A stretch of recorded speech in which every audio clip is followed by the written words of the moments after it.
भारतवर्ष में मूछ जो है बहुत ही महत्वपूर्ण माना जाता रहा। शान होती है हाँ, मजबूत। शान होती है, खासकर भारत देश में।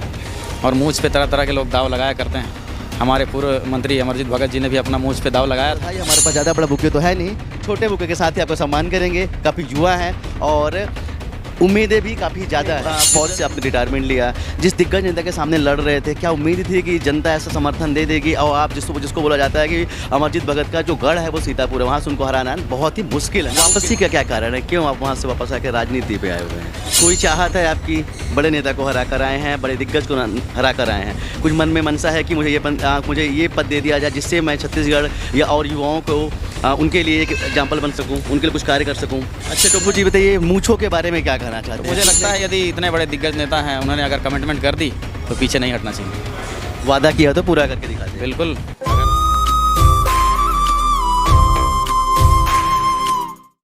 सभी कयासों का दौर हट चुका है और आप सभी को पता चल चुका होगा कि अभी हमारे प्रदेश के मुखिया पहले आदिवासी मुख्यमंत्री विष्णुदेव साव को बना दिया गया है। लेकिन अभी मैं जिस शख्सियत के साथ हूँ, शायद वो अभी इस समय छत्तीसगढ़ के सबसे कम उम्र के विधायक हैं। नाम है राम कुमार टोप्पू। आप भली बात जानते होंगे क्योंकि आपने मूछे वाली बात तो सुनी ही होगी, जिसमें एक साहब ने कहा था, जो अभी शायद हट गए हैं, अब जो विधायक ही हार चुके हैं, जिनका नाम है अमरजीत भगत, उन्होंने बोला था कि अगर हम हारते हैं, अगर हमारी सत्ता नहीं बैठती है तो हम मूछे मुड़वा लेंगे। लेकिन चलिए, मूछे तो अभी हैं, लेकिन हम बात करते हैं टोप्पो जी से, जो रिटायर्ड फौजी भी हैं और अभी के समय में सबसे कम उम्र के विधायक हैं। सबसे पहले आपको जीत की बहुत बधाई। हमारे पास ज़्यादा बड़ा बुके तो है नहीं, छोटे बुके के साथ ही आपको सम्मान करेंगे। काफ़ी युवा हैं और उम्मीदें भी काफ़ी ज़्यादा है। जिस तरह से आप एक युवा चेहरा हैं, जितने हमारे प्रदेश के युवा हैं वो कहीं ना कहीं टकटकी लगा के देखते होंगे कि आप इस छोटी सी उम्र में विधायक बने हैं, तो क्या सोचते हैं युवाओं के लिए क्या करेंगे? सरकार में तो आप सहभागी बनेंगे क्योंकि जिस तरह से कयास लगाए जा रहे, इतने बड़े दिग्गज नेता को आपने हराया है।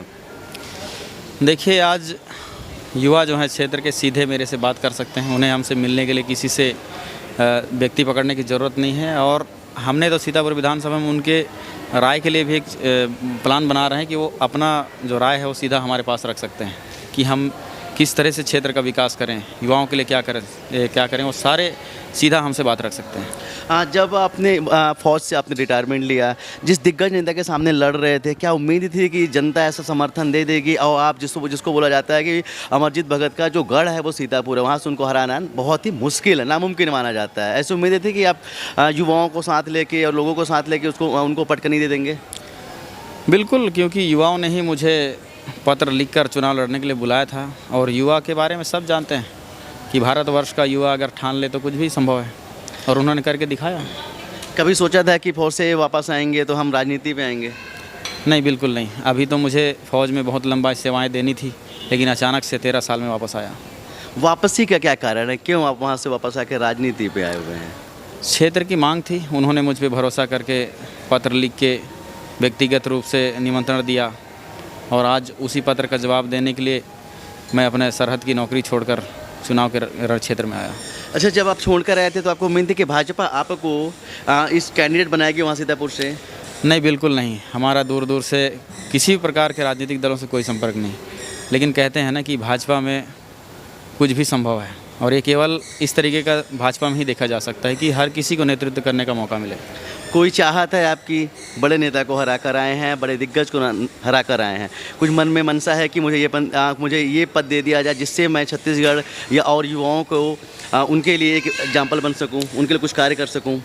नहीं, बिल्कुल नहीं।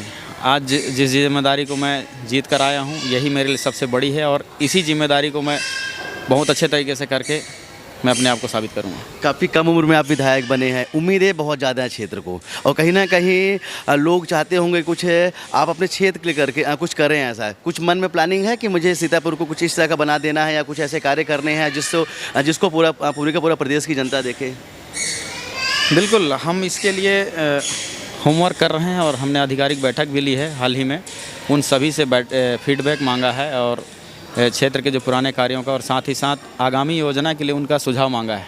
वो सभी आज़ादी पूर्वक अपना सुझाव देंगे, और उस पर होमवर्क करके बेहतर से बेहतर जो विकास की यात्रा कैसे ले जानी है उस पर योजना बनाएंगे। अच्छा टोप्पू जी बताइए, मूछों के बारे में क्या कहना चाहते हैं? कुछ ना, इतने सारे अफवाह उड़े, इतने सारे मीम्स बन चुके हैं अभी के हालात में छत्तीसगढ़ में, क्या बोलना चाहते हैं मूछों के बारे में? देखिए, भारतवर्ष में मूछ जो है बहुत ही महत्वपूर्ण माना जाता रहा है। शान होती है हाँ, मर्दों की। शान होती है, खासकर भारत देश में। और मूछ पे तरह तरह के लोग दाव लगाया करते हैं। हमारे पूर्व मंत्री अमरजीत भगत जी ने भी अपना मूछ पे दाव लगाया था, लेकिन उनके दाव जो हैं आज खतरे में है। सरकार भारतीय जनता पार्टी की फुल बहुमत से बनी है और सीतापुर सीट भी वो हारे हैं। तो मुझे लगता है यदि इतने बड़े दिग्गज नेता हैं, उन्होंने अगर कमिटमेंट कर दी तो पीछे नहीं हटना चाहिए। वादा किया तो पूरा करके दिखाते हैं। बिल्कुल, अगर कहते हैं ना कि वो कमिटमेंट की है तो पीछे नहीं लौटेंगे, तो उन्हें तो लौटना ही नहीं चाहिए। अच्छा, छत्तीसगढ़ में पहले आदिवासी मुख्यमंत्री बने हैं आप लोग सब। जब विधायक दल की मीटिंग हो रही थी तो क्या लग रहा था कि विष्णुदेव साय या फिर रेणुका सिंह, आप लोग से कुछ समर्थन किस तरह से मांगा गया वहाँ पे? देखिए, प्रथम जो नाम आया, जो रखा गया, उसमें सभी का सहमति हुआ और आज छत्तीसगढ़ को एक आदिवासी सीएम मिला है। छत्तीसगढ़ का विकास बहुत अच्छे स्तर से होगा। अपने क्षेत्र की जनता को क्या बोलना चाहते हैं? जिस तरह से उन्होंने समर्थन दिया है, क्या बोलना चाहते हैं, क्या मैसेज देना चाहते हैं अपने क्षेत्र की जनता को?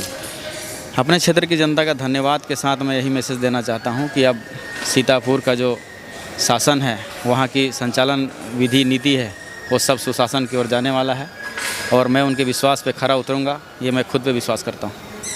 चलिए, तो आपने देखा हमारे साथ में राम कुमार टोप्पो जी थे, जो बहुत ही कम उम्र में विधायक बन के आए हुए हैं और आज यहाँ पर